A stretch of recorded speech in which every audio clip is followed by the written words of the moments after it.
से यूज किया जाता है। आज हम डिस्कस करते हैं बेटा कप्तान इफेक्ट। ये कप्तान इफेक्ट क्या होता है या कप्तान इफेक्ट क्या करते हैं। बेटा कप्तान इफेक्ट पढ़ने से पहले आपको laws of reflection of waves पता होने चाहिए कि laws of reflection of waves क्या होते हैं। तो पहले उन लॉस को थोड़ा माइंड में रखते हैं और उसके बाद हम करते हैं कि कप्तान इफेक्ट क्या होता है। तो रिफ्लेक्शन ऑफ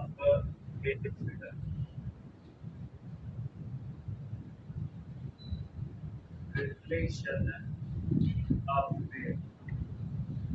बेटा वेव के अंदर फ्रीक्वेंसी होती है, वेवलेंथ होता है, एम्पलीट्यूड है, वेलोसिटी है। अब वेव जब किसी चीज से रिफ्लेक्ट करती है तो पहली बात ये कि रिफ्लेक्शन का किसको जाता है। तो बेटा रिफ्लेक्शन का मकसद होता है कि वेव जब किसी भी चीज से स्ट्राइक करती है, स्ट्राइक करने के बाद वापस सेम मीडियम में आ जाती है, तो ऐसी फिनोमिना को हम कहते हैं रिफ्लेक्शन। जैसे मिरर होती है, उसके ऊपर जब लाइट फॉल करती है तो मिरर से लाइट फॉल करके उसी सेम मीडियम में वापस चली जाती है, तो उसको कहा जाता है रिफ्लेक्शन। रिफ्लेक्शन आप अच्छी तरह से समझते हो कि रिफ्लेक्शन किसको कहा जाता है। अब इसको आप इस तरह से देख सकते हैं बेटा कि सपोज करें इस तरह से हमारे पास सपोज करें बेटा मिरर है, ठीक है। और इस तरह से लाइट जब आ रही है तो इस तरह से लाइट आके इसे स्ट्राइक करे और स्ट्राइक करने के बाद इस तरह से वापस चली जाए, तो इसको कहा जाता है रिफ्लेक्शन। ठीक है, रिफ्लेक्शन का मकसद है लाइट एयर से आ रही है, मिरर से स्ट्राइक करके वापस एयर में चली जाए, तो ये हो गई हमारे पास बेटा रिफ्लेक्शन। अब इसके अंदर एक बहुत ही इम्पोर्टेंट पॉइंट होती है जिस पॉइंट से ही आगे हमारा ताल्लुक होगा बेटा। तो बेटा ये वेव का उसूल है, ये वेव का रूल है कि जब कोई भी वेव किसी भी चीज से रिफ्लेक्ट करती है तो रिफ्लेक्शन करने के बाद ना उसकी फ्रीक्वेंसी चेंज होती है, ना उसकी वेवलेंथ चेंज होती है। तो जब कोई भी वेव रिफ्लेक्ट करती है तो रिफ्लेक्शन से उसकी फ्रीक्वेंसी और वेवलेंथ पे कोई फर्क नहीं पड़ता।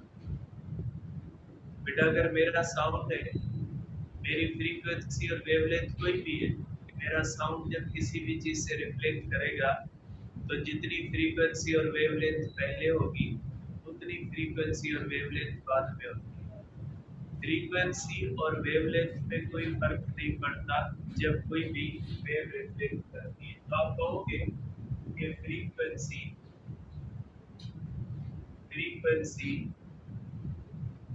एंड वेवलेंथ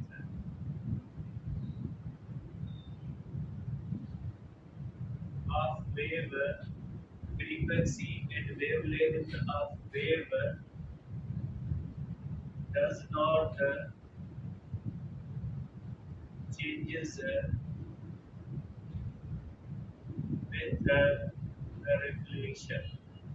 मीन्स रिफ्लेक्शन के अंदर न फ्रीक्वेंसी चेंज होती है और न ही वेवलेंथ चेंज होती है। फॉर एग्जांपल कि अगर इसकी यहाँ पे फ्रीक्वेंसी है 10 हर्ट्ज और वेवलेंथ इसकी है सपोज करें 10 सेंटीमीटर, तो रिफ्लेक्शन के बाद फ्रीक्वेंसी 10 हर्ट्ज होती है और वेवलेंथ जो होती है 10 सेंटीमीटर होती है।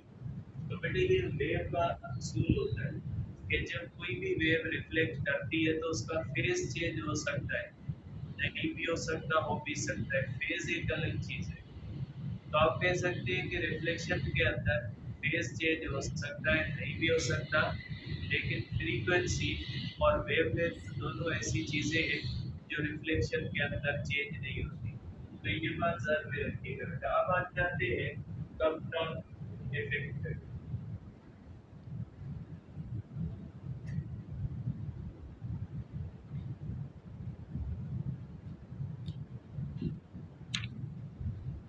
अब ये कप्तान इफेक्ट क्या होता है? कप्तान इफेक्ट के अंदर बेटा आर्थर कप्तान जो था उसने एक बात नोट की। उसने ग्रेफाइट के ऊपर बेटा ग्रेफाइट के ऊपर एक्सरेज को पाल करवाया। और आपको पता है एक्सरे भी जो होती है बेटा इलेक्ट्रोमैग्नेटिक वेव कहलाती है। हम एक टर्म इस्तेमाल करते हैं इलेक्ट्रोमैग्नेटिक स्पेक्ट्रम। इलेक्ट्रोमैग्नेटिक स्पेक्ट्रम का मकसद है वो सारी रेंज जिस रेंज के अंदर सब की सब इलेक्ट्रोमैग्नेटिक वेव्स आ जाती है। इंफ्रारेड भी आ जाती है, विजिबल भी आ जाती है, अल्ट्रावायलेट भी आ जाती है। तो हर किस्म की वेव्स जिसके अंदर आ जाती है उसको कहा जाता है इलेक्ट्रोमैग्नेटिक स्पेक्ट्रम बेटा। और एक्सरेज जो होते हैं बेटा वो भी इलेक्ट्रोमैग्नेटिक स्पेक्ट्रम का हिस्सा है। एक्सरेज भी इलेक्ट्रोमैग्नेटिक वेव कंसीडर किए जाते हैं।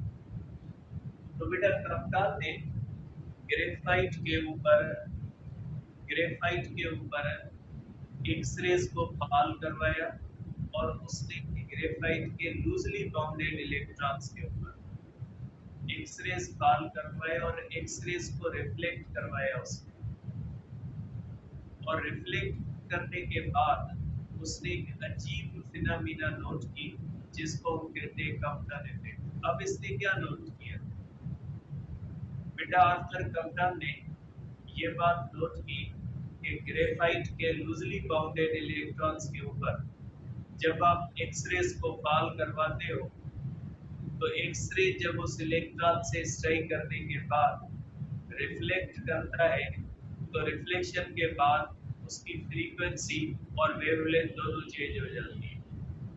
तो ऐसी फिनोमेना जिसके अंदर हम ये पढ़े कि किसी भी इलेक्ट्रॉन के ऊपर जब एक्सरेज फॉल करें तो एक्सरेज की वेवलेंथ और फ्रीक्वेंसी दोनों तब्दील हो जाए। तो ऐसी फिनोमेना को क्या कहा जाता है? ऐसी फिनोमेना को कहा जाता है कप्तान इफेक्ट बेटा। तो इसके अंदर बेटा आप कह सकते हैं कि एक्सपेरिमेंटल रिजल्ट्स क्या थे। पहले मैं लिखता हूँ बेटा कि एक्सपेरिमेंट क्या था, इसका एक्सपेरिमेंट क्या था या इसने क्या एक्सपेरिमेंट किया था। एक्सपेरिमेंट ये था कि कप्तान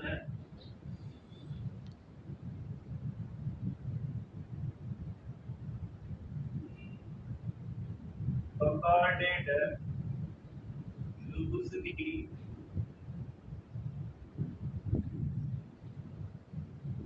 bounded electrons of graphite metal। इसमें ग्रेफाइट के लूजली बाउंडेड इलेक्ट्रॉन्स के ऊपर बेटा एक्सरे जो है वो bombarded X-ray on loosely bounded electrons of graphite. आप इस तरह से कह सकते हैं बेटा इसने क्या किया कि जो है वो इस तरह से बेटा इलेक्ट्रॉन्स लिए सपोज करें ये ग्रेफाइट है और ये डिटेक्टर है। इसने इस तरह से बेटा इस तरह से एक्सरेज लिए और एक्सरेज को इसके ऊपर ऑन करवा के एक्सरेज को इस तरह से रिफ्लेक्ट करवाया। ठीक है, ग्रेफाइट के ऊपर बेटा इसने एक्सरेज जो है वो ऑन करवाया। एक्सरेज ऑन करवाने के बाद इसने डिटेक्टर के अंदर इस तरह से डिटेक्ट की। ये इसका एक्सपेरिमेंट था। एक्सपेरिमेंट क्या था बेटा? ग्रेफाइट के ऊपर इसने एक्सरेज पाल करवाए और एक्सरेज पाल करवाने के बाद इसने एक्सरेज को डिटेक्ट किया। अब एक्सपेरिमेंटल रिजल्ट्स क्या आई बेटा इसकी? रिजल्ट इसकी ये आएंगे बेटा कि after reflection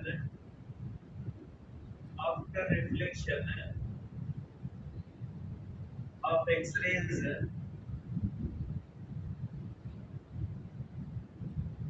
from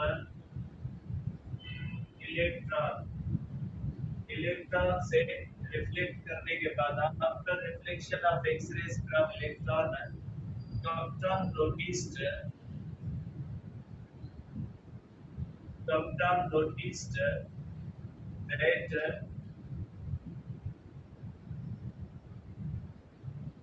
frequency of X-rays decreases at wavelength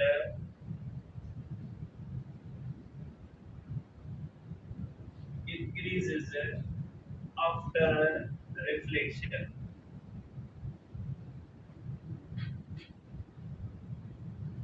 आप इसको इस तरह से देख सकते हैं बेटा, इसने क्या नोट किया कि रिफ्लेक्शन के बाद फ्रीक्वेंसी कम हो रही है और वेवलेंथ बढ़ रही है, ये नोटिस किया बेटा। सपोज करें ये हमारे पास बेटा इलेक्ट्रॉन है और ये एक्सरे आ रहा है बेटा, ये एक्सरे से स्ट्राइक करके जब इस तरह से रिफ्लेक्ट करता है बेटा, तो इसकी फ्रीक्वेंसी u1 है और फ्रीक्वेंसी u2 है, वेवलेंथ बेटा लैम्डा 1 है और वेवलेंथ लैम्डा 2 है बेटा।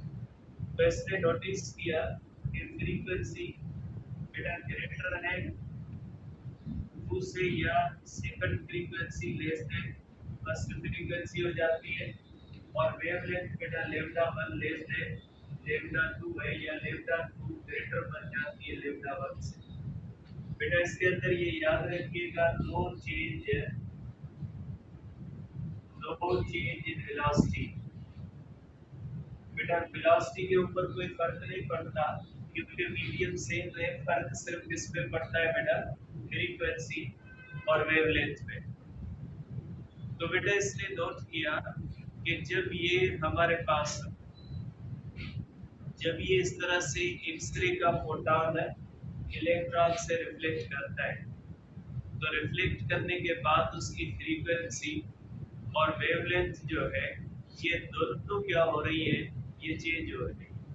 तो ये इसकी थी एक्सपेरिमेंटल रिजल्ट्स। जिस तरह से हमने बेटा एक्सपेरिमेंटल रिजल्ट्स पढ़ी थी, एक्सपेरिमेंटल रिजल्ट्स पढ़ी थी फोटो इलेक्ट्रिक इफेक्ट की, तो इस तरह से ये कम्पटन इफेक्ट की एक्सपेरिमेंटल रिजल्ट्स है। तो ये आर्थर कम्पटन ने इस बात को प्रूव किया कि जब कोई भी एक्सरे जो होता है, एक्सरे बेटा हाई एनर्जी माना जाता है as compare to UV. Ultra violet के मुकाबले में एक्सरेज जो होते हैं वो हाई एनर्जी होते हैं।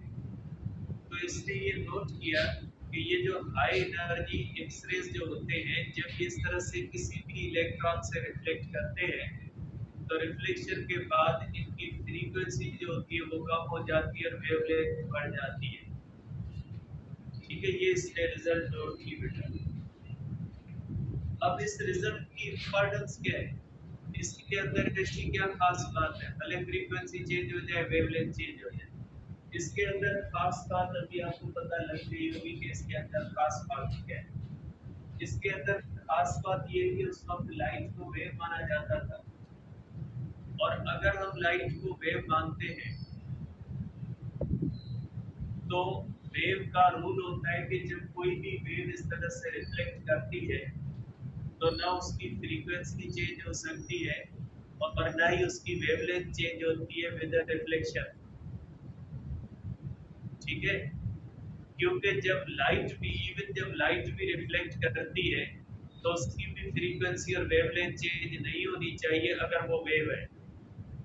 तो बेटा उस वक्त लाइट को वेव माना जाता था, और वेव का रूल है कि जब कोई भी वेव रिफ्लेक्ट करती है तो ना उसकी फ्रीक्वेंसी चेंज होती है ना ही वेवलेंथ चेंज होती है। लेकिन आर्थर कम्पटन ने एक्सपेरिमेंट करके बता दिया कि इलेक्ट्रोमैग्नेटिक वेव एक्सरेज जब रिफ्लेक्ट करते हैं तो उनकी फ्रीक्वेंसी भी चेंज हो रही है और वेवलेंथ भी चेंज हो रही है। अब इसको एक्सप्लेन करते हैं on the basis of wave theory बेटा। एक्सप्लेनेशन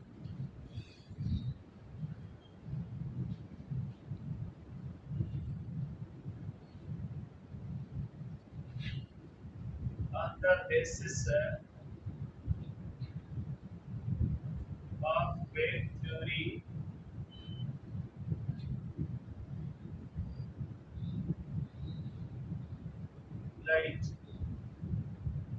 बेटा वेव थ्योरी क्या कहती है? According to the wave theory, according to electromagnetic wave theory,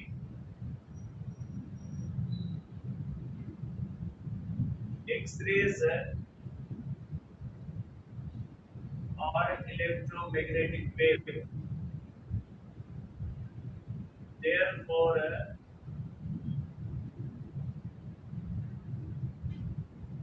their frequency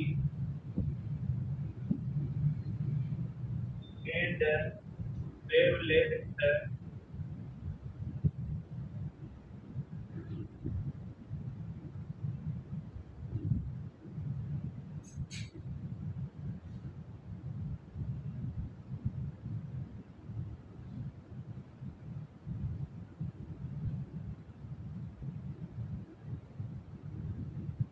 but according to the electromagnetic wave theory, X-rays are electromagnetic wave. X-rays electromagnetic wave है, इसलिए ना उनकी frequency change होनी चाहिए, ना उसकी वेवलेंथ चेंज होनी चाहिए। ये कौन कहता है? ये कहता है electromagnetic wave theory. Electromagnetic wave theory कहती है कि लाइट की नेचर जो है, सॉरी, जो एक्सरेज है उनकी नेचर वेव है। और वेव का प्रिंसिपल होता है कि जब कोई भी वेव रिफ्लेक्ट करती है तो ना उसकी फ्रीक्वेंसी चेंज होती है और ना ही उसकी वेवलेंथ चेंज होती है। लेकिन ये एक्सपेरिमेंट कह रहा है कि फ्रीक्वेंसी और वेवलेंथ जो होती है वो दोनों चेंज हो जाती है। तो फ्रीक्वेंसी और वेवलेंथ अगर चेंज हो जाती है, इसका मकसद है कि लाइट की नेचर जो है वो वेव नहीं है, क्योंकि वेव थ्योरी तो कहती है इसकी फ्रीक्वेंसी और वेवलेंथ चेंज नहीं होनी चाहिए। लेकिन फ्रीक्वेंसी और वेवलेंथ दोनों चेंज हो रही है। इसका मकसद है कि लाइट की नेचर जो है, इलेक्ट्रोमैग्नेटिक वेव की नेचर जो होती है वो वेव नेचर नहीं है। तो आप इसकी ये कह सकते हैं कि वेव थ्योरी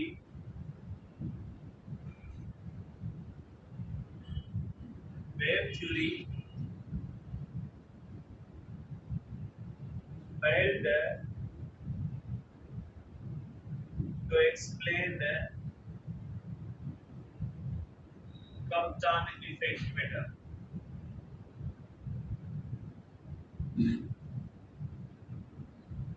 कॉम्पटन इफेक्ट को एक्सप्लेन करने में नाकाम गई, क्योंकि वेव थ्योरी कहती थी कि एक्सरेज वेव है और वेव की फ्रीक्वेंसी और वेवलेंथ को चेंज नहीं होना चाहिए। अब आ जाते हैं कि फिर प्लैंक्स क्वांटम थ्योरी क्या कहती है।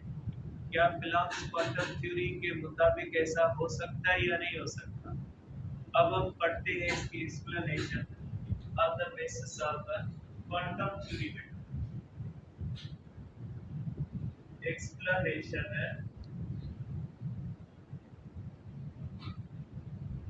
on the basis of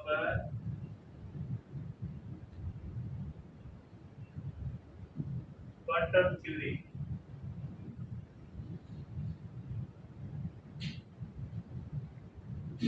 quantum theory की बुनियाद पे हम बेटा इसको एक्सप्लेन कर सकते हैं या नहीं कर सकते। According to the quantum theory,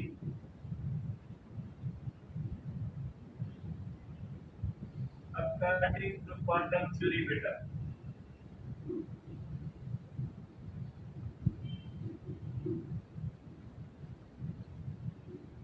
light X-rays is made of photons which are considered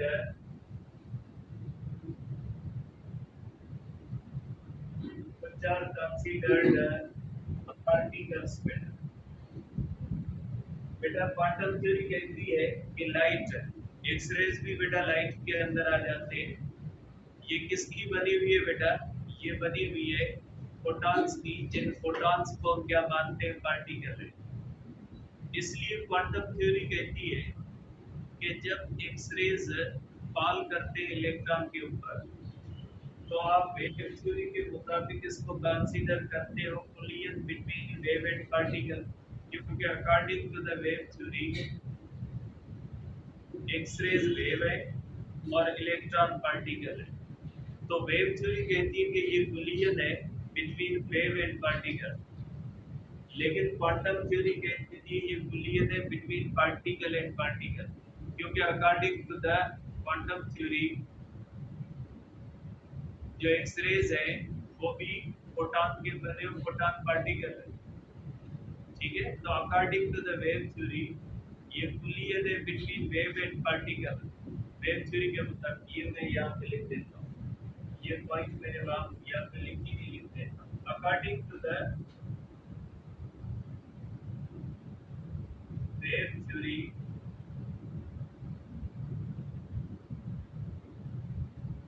Kaplan effect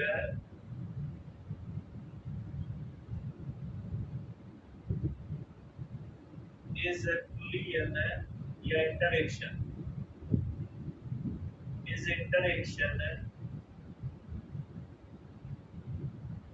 between wave and particle। ठीक है, लेकिन इसके अंदर क्या है बेटा, according to quantum theory, quantum theory Kaplan effect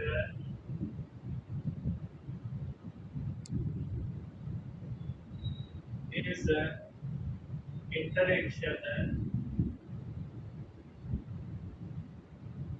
of interaction between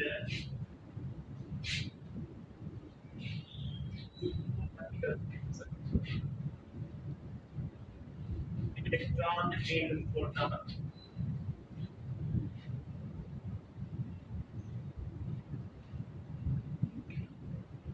बेटा quantum theory के मुताबिक ये इलेक्ट्रॉन और फोटॉन दो पार्टिकल की इंटरेक्शन है।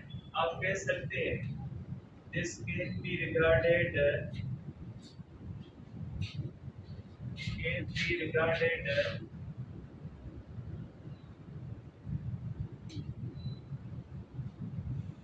as elastic collision, elastic collision between two particles। बेटा ये क्वांटम थ्योरी कहती है कि क्या हम इलास्टिक कोलिजन मान लें दो पार्टिकल्स की, तो क्या अगर हम इन दोनों पार्टिकल्स इसको मान के इसकी कोलिजन मान लेते हैं, according to the quantum theory हम ये बात मान लेते हैं कि भाई ये दो पार्टिकल के दरमियान कोलिजन है, चले मान लिया, और ये भी मान लिया कि ये इलास्टिक कोलिजन है, तो क्या इसके अंदर ऐसा हो सकता है कि फ्रीक्वेंसी और वेवलेंथ फिर क्यों चेंज होती है? तो इसका क्या रीजन है कि अगर फोटॉन को हम पार्टिकल मानते हैं, तो फोटॉन अगर पार्टिकल है तो क्या उसकी फ्रीक्वेंसी और वेवलेंथ चेंज हो सकती है या नहीं हो सकती? तो इस बात को डिस्कस करते हैं। बेटा अगर हम फोटॉन को और इलेक्ट्रॉन को पार्टिकल मानते हैं तो ऐसा हो सकता है, उसकी फ्रीक्वेंसी चेंज हो सकती है, वेवलेंथ चेंज हो सकती है। क्यों चेंज हो सकती है बेटा? देखिए, अगर हम इसको मानते, पहले मैं रीजन लिखता हूं फिर इसको समझते हैं।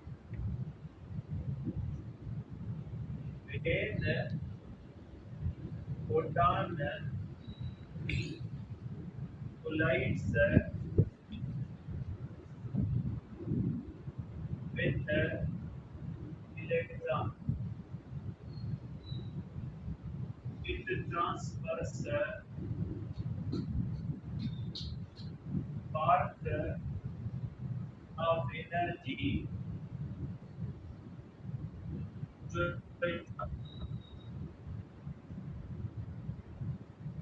ठीक है, therefore its energy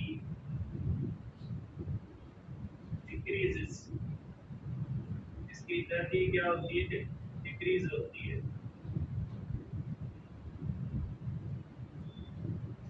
energy decrease as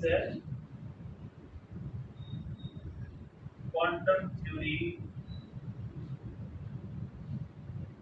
suggests that energy is directly proportional to frequency. Therefore,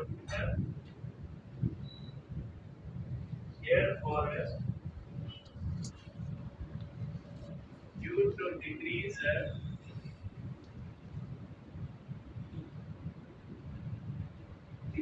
in energy, frequency also increases. So it decreases. Frequency decreases. Speed of X-ray remain unchanged, therefore lambda increases due to decrease in frequency.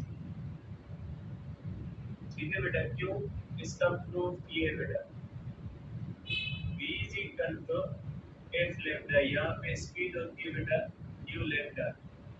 अगर c यहाँ पे constant है बेटा,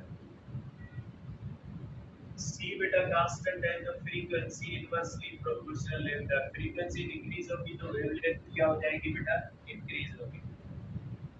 तो बेटा quantum theory क्या कहती है, क्वांटम थ्योरी कहती है अपने एक्सरे को फोटॉन मान ले और फोटॉन एक पार्टिकल है, इसलिए जब ये इलेक्ट्रॉन से टकराता है तो ये फोटॉन अपनी टोटल ट्रांसफर नहीं करता है इलेक्ट्रॉन।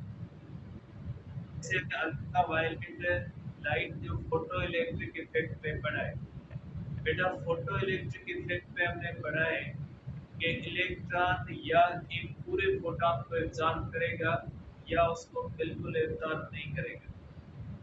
ये बात भी लिखी हुई आपके एसटीपी के बुक के अंदर, फोटो इलेक्ट्रिक इफेक्ट में आइंस्टाइन की एक्सप्लेनेशन में लिखी हुई है कि आइंस्टाइन ने कहा कि इलेक्ट्रॉन या पूरे फोटॉन को एब्जॉर्ब करेगा या नहीं करेगा। इस पॉइंट का मकसद भी अब समझते हैं। इस पॉइंट का मकसद होता है कि जब आप मेटल सरफेस के ऊपर लाइट फॉल करवाते हो, उसके फोटॉन जब मेटल सरफेस के ऊपर पड़ते हैं तो उस मेटल सरफेस के इलेक्ट्रॉन सिर्फ ऐसे फोटॉन को एब्जॉर्ब करते हैं जिसकी एनर्जी थ्रेशोल्ड फ्रीक्वेंसी के बराबर होती है, और थ्रेशोल्ड फ्रीक्वेंसी वाले फोटॉन को वो टोटली एब्जॉर्ब करके निकलते हैं। अगर किसी भी फोटॉन की फ्रीक्वेंसी थ्रेशोल्ड फ्रीक्वेंसी से कम है तो वो उसको एब्जॉर्ब नहीं करते, इसका मतलब ये इस पॉइंट का। और अगर थ्रेशोल्ड फ्रीक्वेंसी से ज्यादा फ्रीक्वेंसी वाला फोटॉन होता है तो उसको भी एब्जॉर्ब करते हैं। थ्रेशोल्ड फ्रीक्वेंसी से वाले फोटॉन को भी एब्जॉर्ब करेंगे और थ्रेशोल्ड फ्रीक्वेंसी से ज्यादा फ्रीक्वेंसी वाले को भी एब्जॉर्ब करेंगे। अगर थ्रेशोल्ड फ्रीक्वेंसी से ज्यादा फ्रीक्वेंसी वाला फोटॉन है तो उसको एब्जॉर्ब करने के बाद वो निकलेंगे, कुछ उसकी एनर्जी वर्क फंक्शन में जाएगी, रिमेनिंग एनर्जी काइनेटिक एनर्जी में। मींस फोटो इलेक्ट्रिक इफेक्ट में थ्रेशोल्ड फ्रीक्वेंसी वाला फोटॉन या उससे बड़ा फोटॉन कंप्लीटली एब्जॉर्ब होता है। थ्रेशोल्ड फ्रीक्वेंसी से कम फ्रीक्वेंसी वाला फोटॉन बिल्कुल एब्जॉर्ब नहीं होता। लेकिन एक तीसरे इसके अंदर ऐसा जो ये कम्पटन इफेक्ट के अंदर नहीं होता।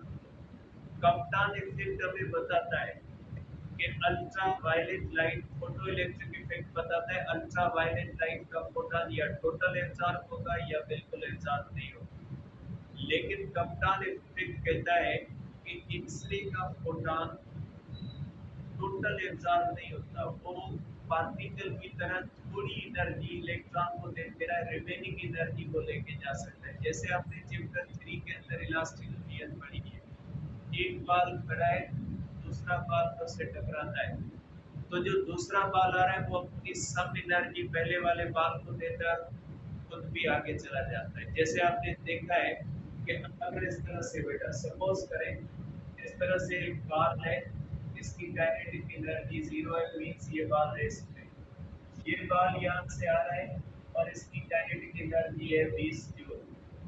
ये जब इससे टकराता है तो ये अगर इस तरह से चला जाता है, इसकी काइनेटिक एनर्जी बन जाती है 7 जूल।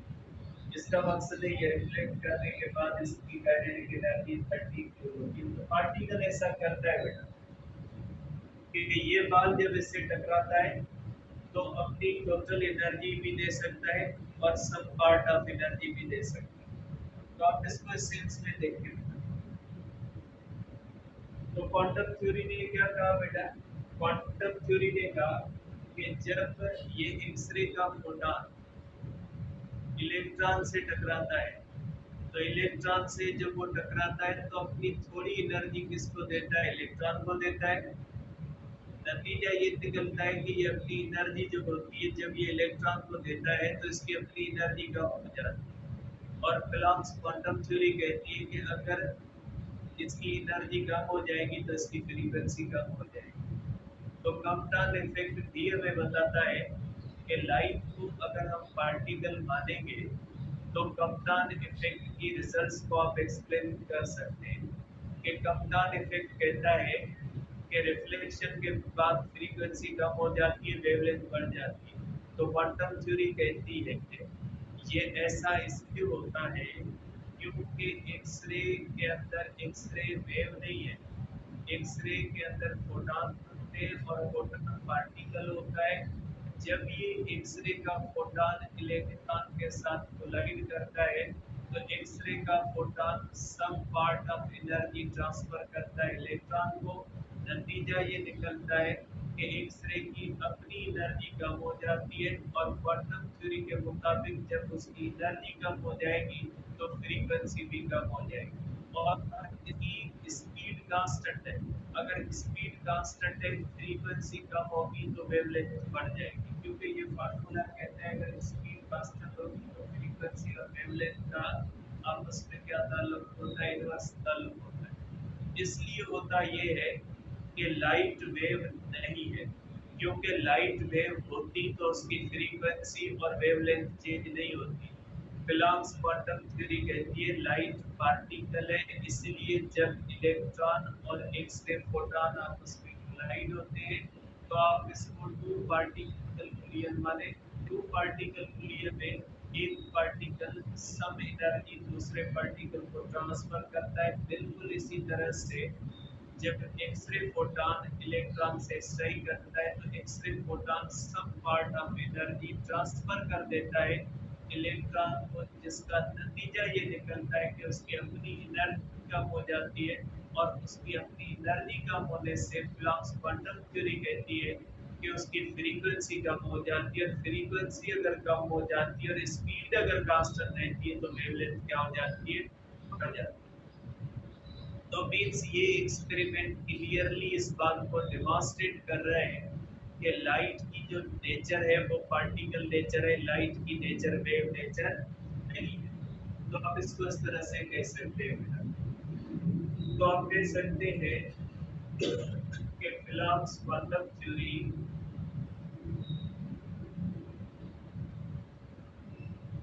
फिलाम्स क्वांटम थ्योरी सक्सेसफुली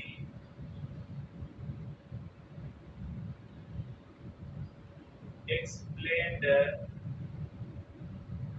कैसे बेटा ये मैंने लिख दिया है। Pelotons quantum theory successfully explained the Compton effect. Compton effect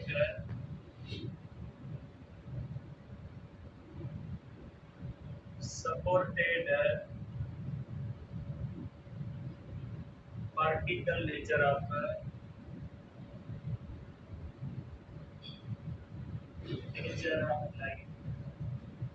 ठीक है, Compton effect को भी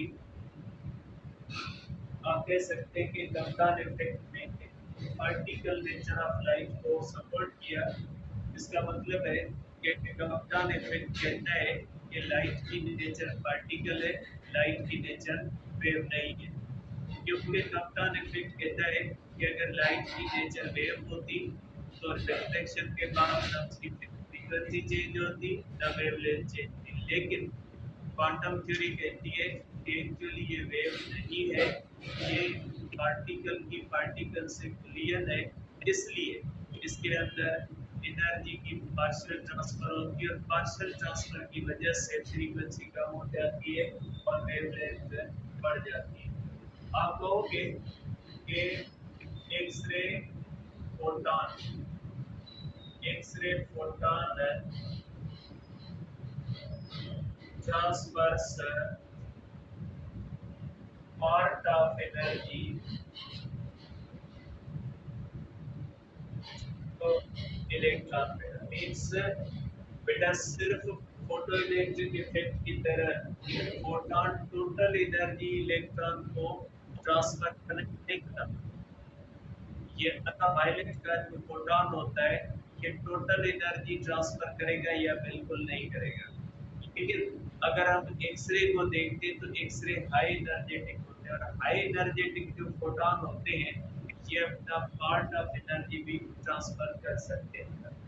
तो बेटा ये होगी इसकी एक्सप्लेनेशन। हम कह सकते हैं कि प्लैंक्स क्वांटम थ्योरी ने इस बात को सक्सेसफुली एक्सप्लेन किया कि ये जो है वो फिनोमेना की हो रही है, इस फिनोमेना को सक्सेसफुली एक्सप्लेन किया इसने।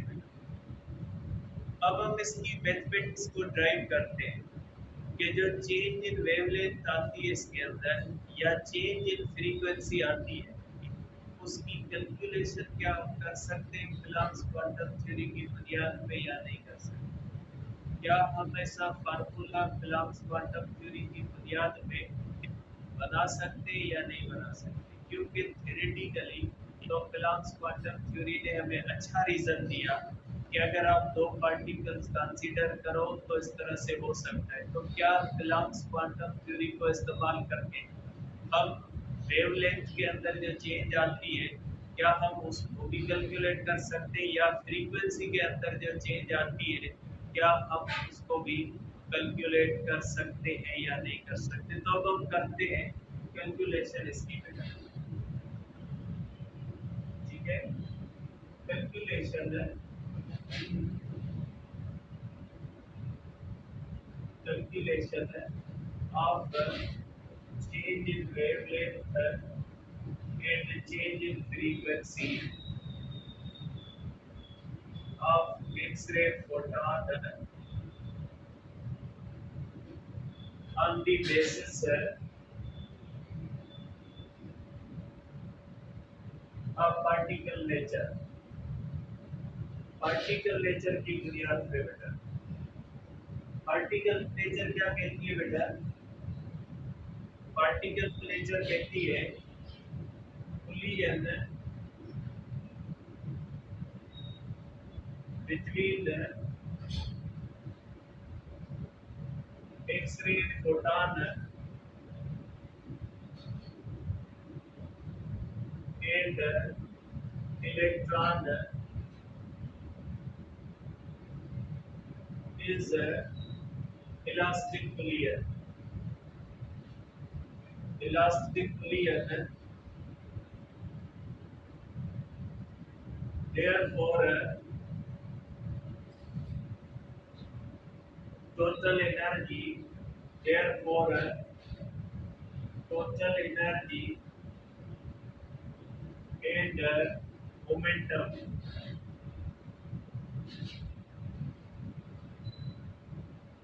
before collision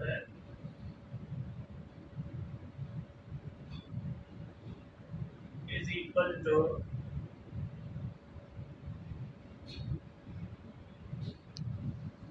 total energy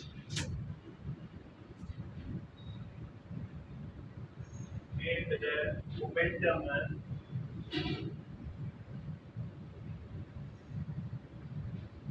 after collision।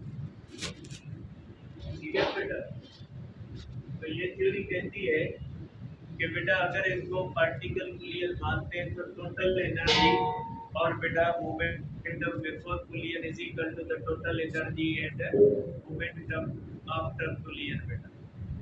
ठीक है, तो आप इसको इस तरह से कह सकते हैं बेटा कि टोटल एनर्जी और मोमेंटम कंजर्व रहेंगे, क्योंकि प्लैंक्स क्वांटम थ्योरी कहती है कि ये इलास्टिक बुलियन है बिटवीन प्रोटॉन एंड इलेक्ट्रॉन, तो टोटल इलास्टिक बुलियन के अंदर काइनेटिक एनर्जी और मोमेंटम बिफोर एंड आफ्टर क्या रहता है, सेम रहता है। ठीक है, अब हम इसको करते हैं इक्वेशंस की सूरत में बेटा। अब आ जाते हैं नेक्स्ट पेज पे, इसको बना के इसकी इक्वेशंस बनाते हैं।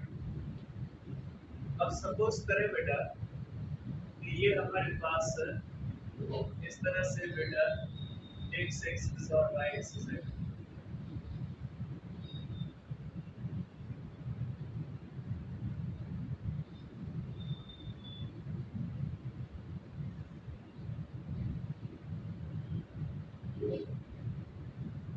बेटा ये एक्स एक्सिस और वाई एक्सिस है। अब ये हमारे पास है बेटा, ये आप कह लें कि ये हमारे पास बेटा इलेक्ट्रॉन है। बेटा लो एनर्जी इलेक्ट्रॉन या इलेक्ट्रॉन रेस्ट में की बात है। आप सिंध के अंदर एक पॉइंट लिखी हुई है, फिर आप वो पॉइंट पूछोगे तो आप समझ रहे बेटा सिंध के अंदर ये पॉइंट लिखी हुई है कि low energy electron is considered in rest. तो बेटा इलेक्ट्रॉन की लो एनर्जी होती है ना, तो लूजली जो इलेक्ट्रॉन बाउंडेड होता है लो एनर्जी, उसको इलेक्ट्रॉन इन रेस्ट कंसीडर, क्योंकि उसकी एनर्जी इतनी कम होती है, भले वो इलेक्ट्रॉन मूव कर रहे हैं, लेकिन अगर लो एनर्जी है ना तो वो इतनी कम होती है कि उसको रेस्ट में कंसीडर किया जा सकता है। बेटा ये इलेक्ट्रॉन, ये इलेक्ट्रॉन है बेटा, और ये इलेक्ट्रॉन रेस्ट में है बेटा, और यहाँ से बेटा आ रहे एक्सरे। बेटा ये एक्सरे का प्रोटॉन आ रहा है इस तरह से,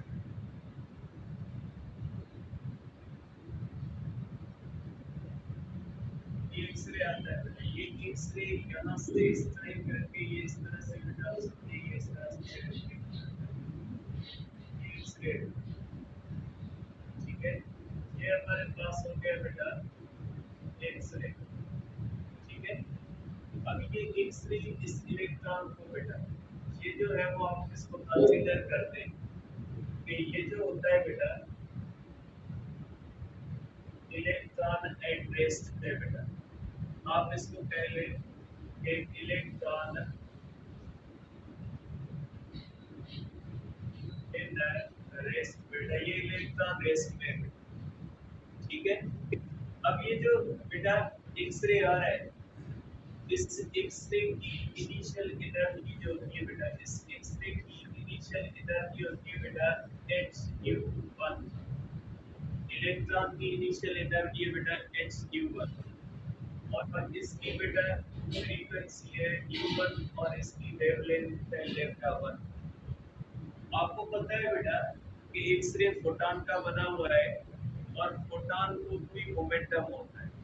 बेटा मोमेंटम इसलिए होता है कि फोटॉन के पास एनर्जी होती है, वो एनर्जी को इनर्शिया होती है, और इनर्शिया मास की प्रॉपर्टी है। इसकी ऐसी बॉडी जिसके अंदर मास की प्रॉपर्टी होगी, वो जब मूव करेगी तो उसके अंदर मोमेंटम होगा।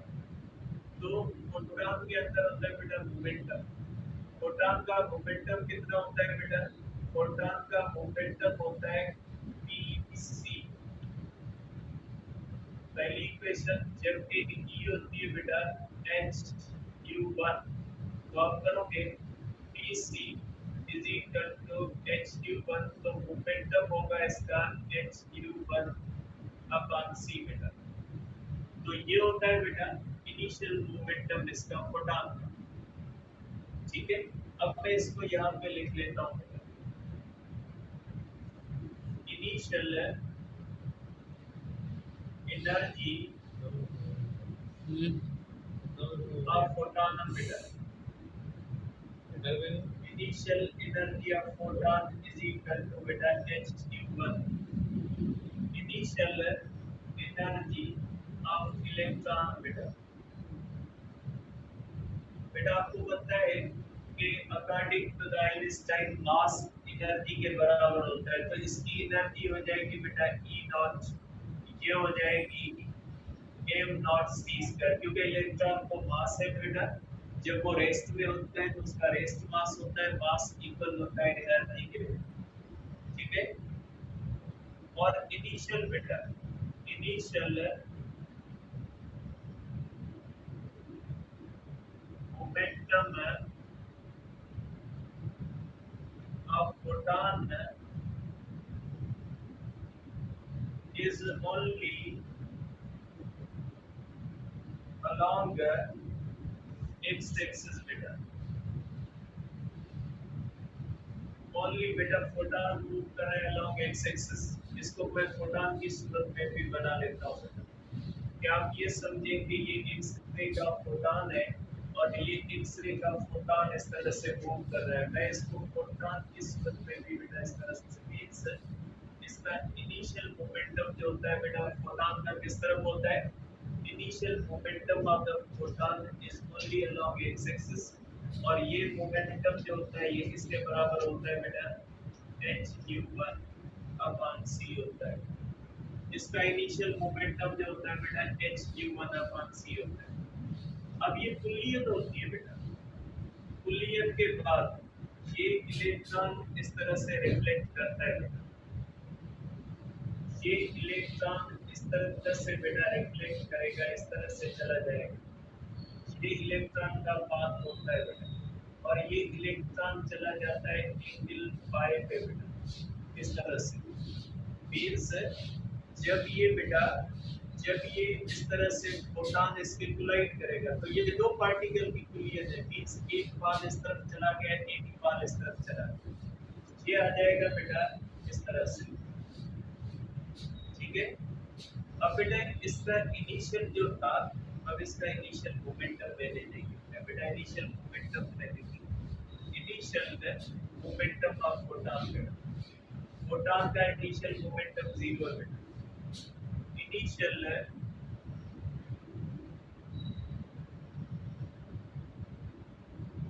मोमेंटम ऑफ इलेक्ट्रॉन बेटा,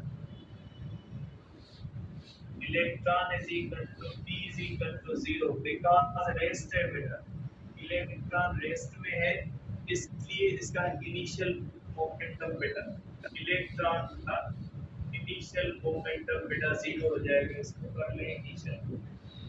ठीक है। और इसका इनिशियल मोमेंटम ये कर ले बेटा, इसका इनिशियल मोमेंटम कर ले, इसको भी इनिशियल मोमेंटम कर ले। ठीक है। तो ये इनिशियल मोमेंटम है बेटा, और ये q1 और इसका इलेक्ट्रॉन का इनिशियल मोमेंटम 0 है। अब बेटा कुलियन के बाद ये इस तरफ चला गया, ये इस तरफ चला गया। अब आप दोनों का कर सकते हैं बेटा, देखिए ये बेटा जो फोटॉन है, ये फोटॉन इस तरफ चला गया। अब ये फोटॉन अलोंग एक्स एक्सिस नहीं है और अलोंग वाई एक्सिस नहीं है। पहले फोटॉन सिर्फ अलोंग एक्स एक्सिस जा रहा था, उसका मोमेंटम अलोंग एक्स एक्सिस था। अब फोटॉन एक्स और वाई दोनों के बीच में, तो इसका बेटा मोमेंटम के दो कंपोनेंट हो जाएंगे। एक कंपोनेंट हो जाएगा बेटा इस तरह से, इसकी फ्रीक्वेंसी हो जाएगी बेटा इस तरह से, और एक कंपोनेंट हो जाएगा बेटा इस तरह से, क्योंकि मोमेंटम बेटा वेक्टर क्वांटिटी है, और ये जो वेक्टर क्वांटिटी होती है बेटा, और ये फोटॉन जो रिफ्लेक्ट करता है इसकी रिफ्लेक्शन एंगल हो जाती है थीटा। ये फोटॉन एक्स एक्सिस के साथ थीटा एंगल पे रिफ्लेक्ट करता है, ये इस तरह से चला जाता है। अब आप देखिए बेटा, इसकी फ्रीक्वेंसी u2 है और इसकी वेवलेंथ लैम्डा 2 है बेटा। अब इसका जो मोमेंटम होगा बेटा, ये मोमेंटम होगा h2 अपॉन c, और इसकी जो एनर्जी होगी वो hq2 हो जाएगी, क्योंकि बेटा रिफ्लेक्शन से पहले इसकी फ्रीक्वेंसी 1 है, तो energy E1 is equal to hq1, और इसके बाद इसकी एनर्जी hq2, क्योंकि फ्रीक्वेंसी चेंज हो जाती है। और मोमेंटम बेटा इसका ये बन जाता है बेटा फाइनल मोमेंटम बेटा, ठीक है, ये बन गया फाइनल मोमेंट। अब ये फाइनल मोमेंटम बेटा न अलोंग एक्स एक्सिस है न अलोंग वाई एक्सिस, इसके होंगे दो कंपोनेंट्स। तो ये होगा h2 u2 upon c cos theta. बेटा ये cos की तरफ है, तो इसलिए हम करेंगे बेटा इसके मोमेंटम के दो कंपोनेंट, एक अलोंग एक्स एक्सिस जिसको h2 upon c cos theta, और ये हो जाएगा बेटा h2 upon c sin theta. इसके दो कंपोनेंट हो गए बेटा, क्योंकि बेटा ये मोमेंटम न लॉन्ग एक्स एक्सिस है न लॉन्ग वाई एक्सिस है, इसके दो हिस्से हुए और इसके भी दो हिस्से होंगे बेटा। ये मोमेंटम इसका हो जाएगा बेटा p cos फाई की तरफ होगा, और ये किस तरफ होगा बेटा p sin फाई हो जाएगा। क्योंकि बेटा ये इस तरह से न लॉन्ग एक्स एक्सिस से जा रहा है न लॉन्ग वाई एक्सिस, मोमेंटम होता है बेटा वेक्टर क्वांटिटी, और मोमेंटम वेक्टर क्वांटिटी होने की वजह से मोमेंटम के कंपोनेंट हो गए, और इसकी बेटा एनर्जी जो होगी क्योंकि इस क्योंकि मोशन के दौरान मास होता है बेटा mc स्क्वायर। ठीक है, अब मैं इसको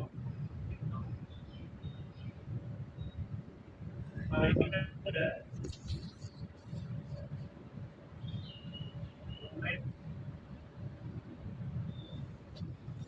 of photon along x axis is equal to Ex is equal to h nu 2 upon c cos theta। क्योंकि बेटा फोटॉन के मोमेंटम के दो कंपोनेंट हो इस तरह से होगा बेटा। Momentum final momentum of photon along the y-axis better is equal to py is equal to h nu 2 upon c sin theta बेटा। ठीक है, और इसकी फाइनल एनर्जी बेटा, final energy is equal to E2 is equal to h nu 2 बेटा। ठीक है, और इसकी इनिशियल एनर्जी बेटा कितनी है, इसकी इनिशियल एनर्जी ऑफ इलेक्ट्रॉन ये है और इसकी इनिशियल एनर्जी ये है। अब देखिए बेटा final momentum, final momentum of electron बेटा along x axis, along x axis is equal to px is equal to बेटा हो जाएगा इस तरह से, मैंने इसको लिख दिया बेटा is equal to p cos phi, और फाइनल मोमेंटम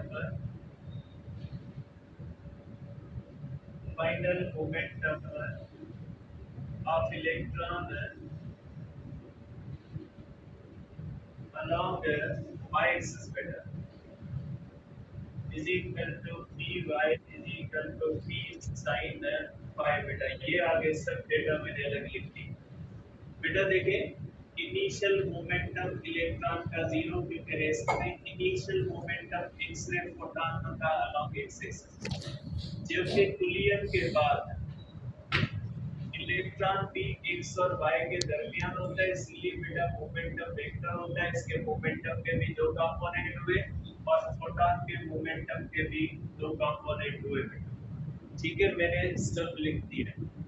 अब हम लगाते हैं बेटा कंजर्वेशन के लॉस। ठीक है बेटा, अब तो लॉ लगाते हैं बेटा कंजर्वेशन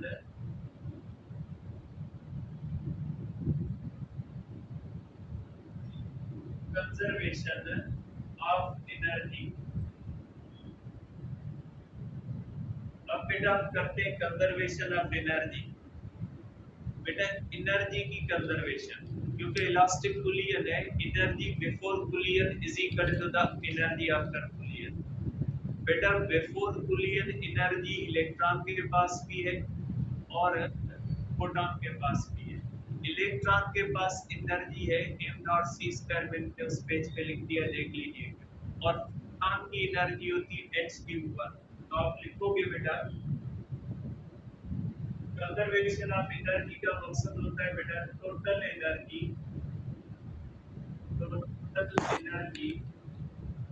बिफोर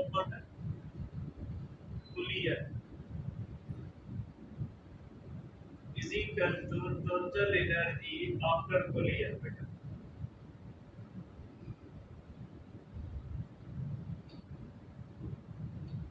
आफ्टर कुलियन बेटा,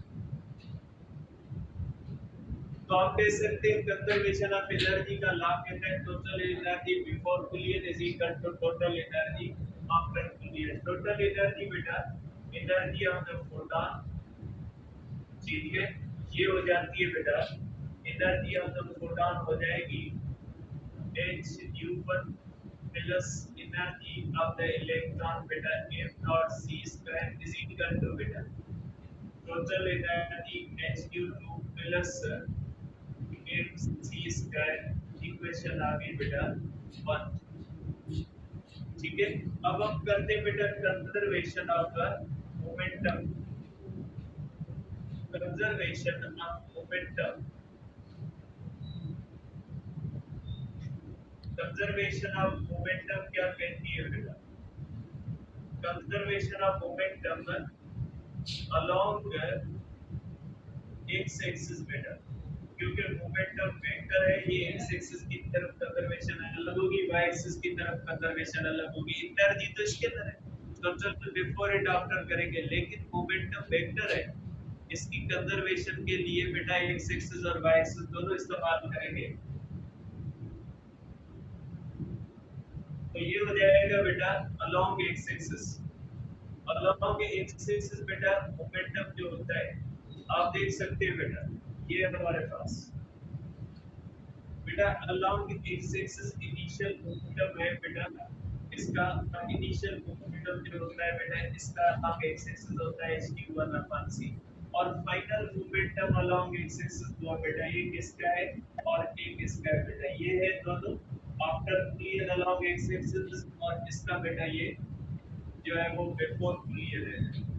तो आप करोगे कि बेटा ये हो जाएगा hq1/c is equal to hq2/c cos theta plus हो जाएगा p sin phi बेटा, ये हो जाएगी इक्वेशन 2। और conservation of momentum along y axis बेटा, अलोंग y एक्सिस बेटा, अगर अलोंग y एक्सिस करेंगे बेटा तो y एक्सिस के अंदर इनिशियल मोमेंटम 0 है बेटा। आप देख सकते हैं कि इनिशियल मोमेंटम है फोटॉन को, वो सिर्फ अलोंग x एक्सिस है, y एक्सिस की तरफ तो इनिशियल है ही नहीं मोमेंटम। इसलिए हम यहाँ पे क्या करते हैं, initial momentum along y axis is equal to 0 is equal to हो जाएगा बेटा hq2/c cos theta minus p, sorry ये पास करो,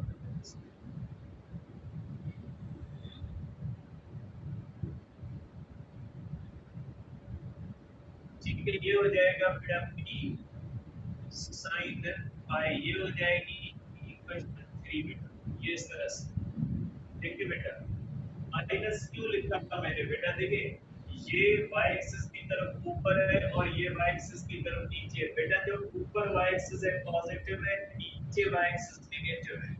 नेगेटिव की वजह से बेटा डाउनवर्ड y जो होता है बेटा, ये नेगेटिव y, इसलिए ये जो होगा नेगेटिव होगा, और ये प्लस y है, इसकी ये क्या हो जाएगा बेटा पॉजिटिव, ये पॉजिटिव x है बेटा, एक्स होता है, लेकिन इनिशियल जो बेटा टुवर्ड्स राइट है, इसकी इसका इनिशियल पॉजिटिव रखा है बेटा। तो इस तरह से हो जाएगा बेटा, ये आपके पास इक्वेशन होगी। अब अगर इन इक्वेशंस को सॉल्व